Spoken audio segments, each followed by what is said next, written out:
नमस्कार, मैं हूं सत्यपाल और आप देख रहे हैं CWB हिंदी न्यूज।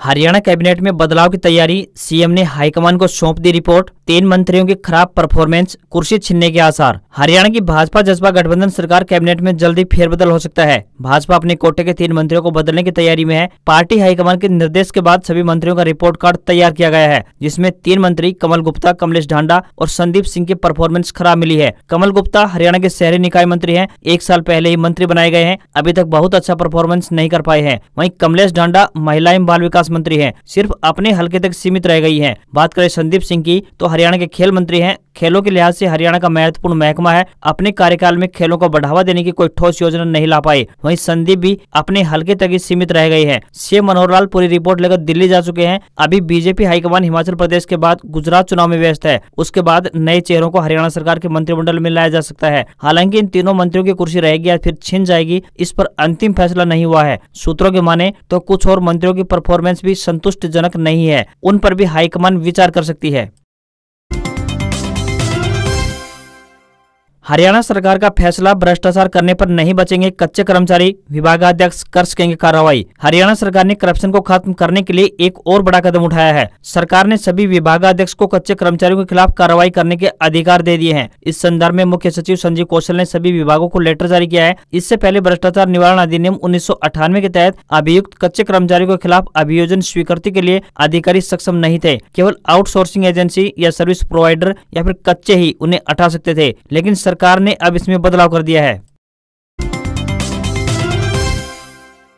हरियाणा को मिला पहला ADGP traffic, IPS Hardeep Doon को मिली जिम्मेदारी। दिल्ली की तर्ज पर बनेंगे 15 स्थायी यातायात नियम। हरियाणा को पहला ट्रैफिक एडीजीपी मिल गया है। आईपीएस अधिकारी हरदीप दून को इसकी जिम्मेदारी सौंपी गई है। गृह मंत्री अनिल विज की ओर से उन्हें राज्य की ट्रैफिक व्यवस्था में व्यापक सुधार करने को कहा गया है। साथ ही दिल्ली की तर्ज पर 15 स्थायी ट्रैफिक रूल्स बनाने को कहा गया है। इसके लिए 31 दिसंबर की डेडलाइन फिक्स की गई है। हरियाणा पुलिस के द्वारा बनाए जाने वाले 15 ट्रैफिक रूल्स को कानून के दायरे में लाया जाएगा। इसके लिए जल्द ही नियमों को सरकार को सौंप कर प्रक्रिया शुरू की जाएगी। सूबे के गृह एवं स्वास्थ्य मंत्री अनिल विज ने हाल ही में राज्य की ट्रैफिक व्यवस्था को लेकर बैठक की थी, जिसमें अधिकारियों को व्यापक सुधार के निर्देश जारी किए थे। विज ने कहा कि सड़कों पर सुगम और सुरक्षित यातायात के लिए सरकार की तरफ से धनाभाव भी नहीं रहने दिया जाएगा।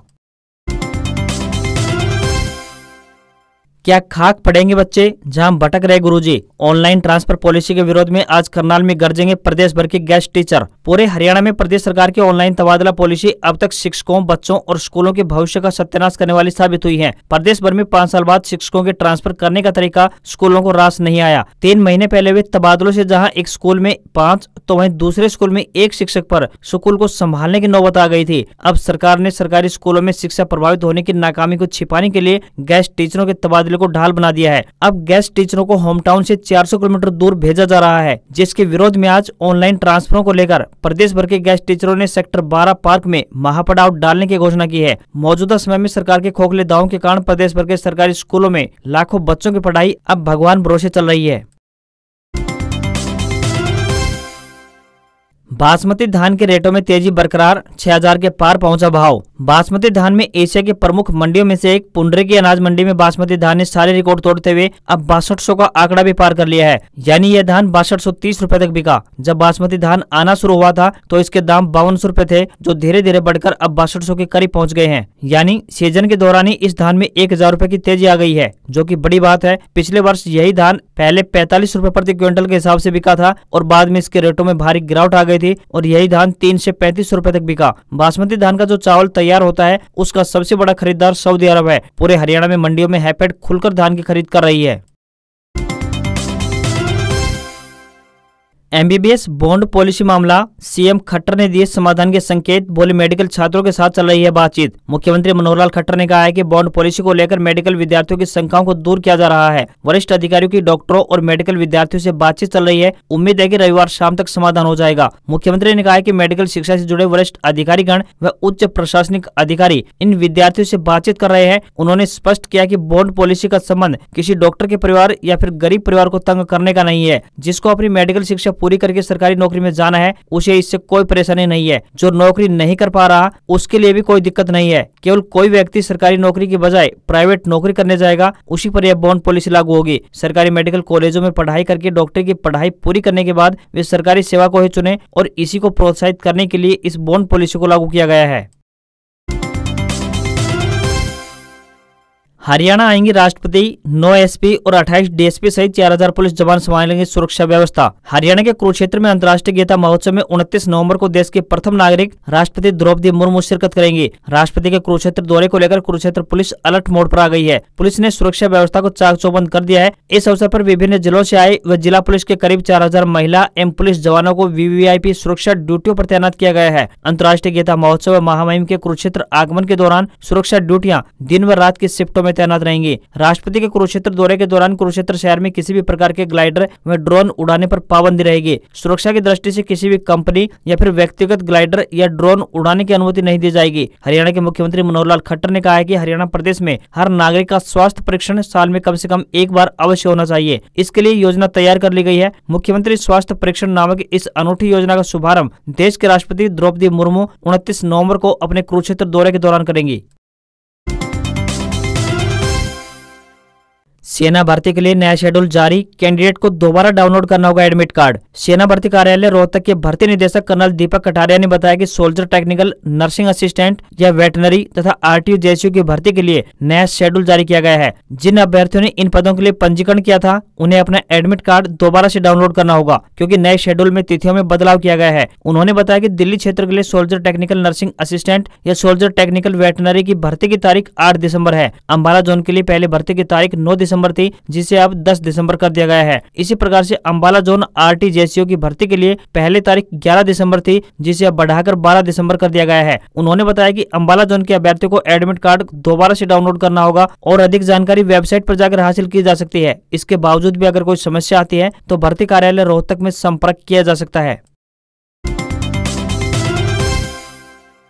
चिरायु योजना अपडेट, आयुष्मान कार्ड बनाने पर पैसा वसूलने वाले सीएससी संचालकों पर होगी कार्रवाई। डीसी डॉक्टर संगीता ने कहा है कि प्रशासन के संज्ञान में आए कि कुछ सीएससी केंद्र संचालक चिरायु योजना के पात्र लाभार्थियों से आयुष्मान कार्ड बनाने और कार्ड छपाई के लिए पैसे वसूल कर रहे हैं, जबकि केंद्र व प्रदेश सरकार ने प्रधानमंत्री जन आरोग्य योजना यानी आयुष्मान के गोल्डन कार्ड को मुफ्त यानी फ्री में बनाने की व्यवस्था की है। यदि कोई भी सीएससी केंद्र संचालक या फिर वीएलई योजना के पात्र व्यक्तियों से आयुष्मान गोल्डन कार्ड बनाने के नाम पर पैसा वसूलता पाया गया तो संबंधित सीएससी केंद्र संचालक और वीएलई के खिलाफ कड़ी कार्रवाई की जाएगी। उन्होंने यह भी कहा है कि सभी सीएससी केंद्र और वीएलई जिला खंड और ग्राम स्तर पर शिविर लगाकर चिरायु योजना के बारे में पात्र व्यक्तियों को जागरूक करें ताकि ज्यादा से ज्यादा पात्र व्यक्तियों की योजना के तहत आयुष्मान कार्ड बनवाए जा सके।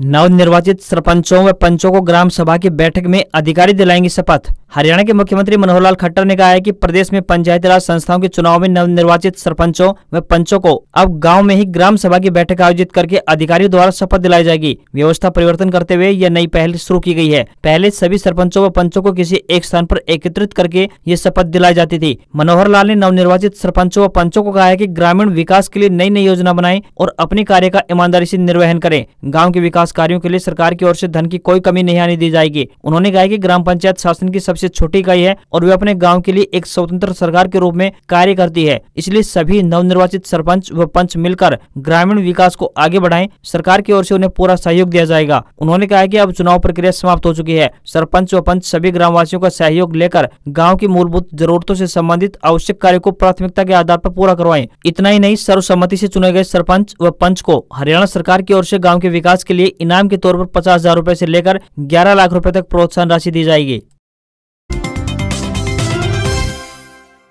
हरियाणा में मतगणना आज 143 पंचायत समितियों और 22 जिला परिषद सदस्यों के वोटों की होगी गिनती। हरियाणा राज्य निर्वाचन आयुक्त धनपत सिंह ने बताया कि प्रदेश में सभी 143 पंचायत समितियों और 22 जिला परिषदों के सभी सदस्यों के चुनाव के लिए मतगणना 27 नवंबर यानी आज प्रातः 8 बजे से होगी। इसके लिए सुरक्षा के पुख्ता इंतजाम कर लिए गए हैं। हरियाणा में जिला परिषद और पंचायत समिति सदस्यों के चुनाव के नतीजे रविवार को आएंगे। जिला परिषद की 411 और पंचायत समिति की 3081 सीटों के लिए चुनाव हुआ है। सुबह 8 बजे से सभी 22 जिलों में एक साथ मतगणना शुरू होगी। 9 बजे तक बैलेट पेपर गिने जाएंगे। 9 बजे के बाद ईवीएम की मतगणना होगी। दोपहर तक राजनीतिक परिदृश्य साफ हो जाएगा। वहीं सिरसा के वार्ड नंबर 2 में इनेलो महासचिव अभय चौटाला के बेटे कर्ण के सामने बिजली मंत्री रणजीत चौटाला के बेटे गगनदीप भाजपा की टिकट पर हैं। मुकाबला रोचक होने की उम्मीद है।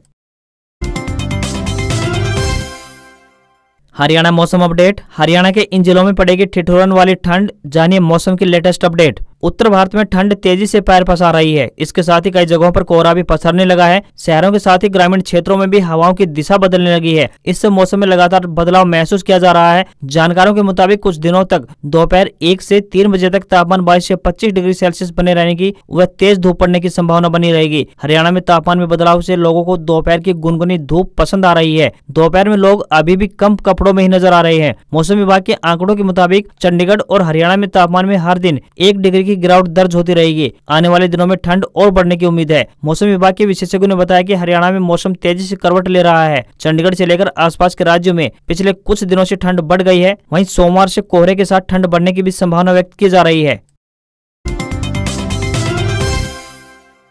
AIIMS Delhi jobs update. Delhi में आई डाटा एंट्री ऑपरेटर के पदों पर भर्ती। 12वीं पास उम्मीदवारों के लिए अच्छा मौका। All India institute of medical science Delhi द्वारा डाटा एंट्री ऑपरेटर के पदों पर भर्ती के लिए आवेदन मांगे गए हैं। महिला व पुरुष दोनों वर्गों के उम्मीदवार इन पदों के लिए अपने अपने आवेदन भेज सकते हैं। आपको बता दें कि ये भर्तियां कॉन्ट्रैक्ट आधार पर की जाएंगी। जो भी उम्मीदवार इन पदों के लिए इच्छुक हैं वो अपने आवेदन भेज सकते हैं। आवेदन करने की अंतिम तिथि 5 दिसंबर 2022 तय की गई है। इन पदों के लिए उम्मीदवार 12वीं पास होना जरूरी है। आवेदक के पास कंप्यूटर पर 15,000 डिप्रेशन की गति होनी चाहिए। किसी भी वर्ग में उम्मीदवार को कोई भी आवेदन शुल्क नहीं देना होगा। न्यूनतम आयु 18 वर्ष, अधिकतम आयु 25 वर्ष निर्धारित की गई है। इन पदों पर उम्मीदवार को ईमेल के माध्यम से आवेदन भेजने होंगे। 1 दिसंबर से हीरो की गाड़ियां महंगी होंगी। डीलक्स, स्प्लेंडर और पैशन सहित अन्य गाड़ियों के दाम 1500 रुपए तक बढ़ेंगे। अगले महीने से हीरो मोटोकॉर्प की गाड़ी खरीदना महंगा होने वाला है। कंपनी ने 1 दिसंबर से अपने 2 व्हीलर की कीमतों में 1500 रुपए तक बढ़ोतरी करने की घोषणा की है। इससे हीरो डीलक्स, स्प्लेंडर और पैशन सहित अन्य गाड़ियां महंगी हो जाएंगी। हीरो मोटोकॉर्प के मुताबिक मेकिंग कॉस्ट की वजह से बाइक और स्कूटर की कीमतों में बढ़ोतरी करने की जरूरत पड़ी है। ये गाड़ियां 1 दिसंबर से 1500 रुपए तक महंगी हो जाएंगी। सभी गाड़ियों की कीमत में अलग अलग इजाफा किया जाएगा। हीरो की स्प्लेंडर कई महीनों से देश के नंबर 1 मोटरसाइकिल बनी हुई है। हीरो मोटोकॉर्प 2021 में भी 4 बार अपनी कीमतें बढ़ा चुकी है। तब भी कीमतें बढ़ने की वजह रॉ मटेरियल का महंगा होना बताया गया था। सरकारी नौकरी अपडेट। एसएससी जीडी कांस्टेबल की संशोधित वैकेंसी जारी। 20,000 से ज्यादा पद बढ़े। अब 45,284 पदों पर होगी भर्ती। एसएससी जीडी कांस्टेबल भर्ती 2022 के लिए एसएससी ने जीडी कांस्टेबल की संशोधित वैकेंसी जारी की है। इसके तहत भर्ती में 20,000 से अधिक और नए पद जोड़े गए हैं। नई वैकेंसी लिस्ट के अनुसार भर्ती के माध्यम से कुल 45,284 पद भरे जाएंगे। वहीं आवेदन की आखिरी तारीख 30 नवंबर 2022 तय की गई है। इससे पहले एसएससी जीडी कांस्टेबल भर्ती के माध्यम से 24,369 पद भरे जाने थे। इन 45,284 पदों में 40,274 पद पुरुष उम्मीदवारों के लिए तय किए गए हैं, तो वहीं 4,835 पद महिलाओं के लिए एवं 175 पद एनसीबी के लिए हैं। मान्यता प्राप्त बोर्ड से 10वीं पास उम्मीदवार इन भर्ती के लिए आवेदन कर सकते हैं। उम्मीदवारों की उम्र की बात करें तो 18 से 23 वर्ष निर्धारित की गई है। एप्लीकेशन फीस 100 रुपए निर्धारित की गई है। आज खबरों में बस इतना ही। देखते रहिए CWB हिंदी न्यूज। नमस्कार।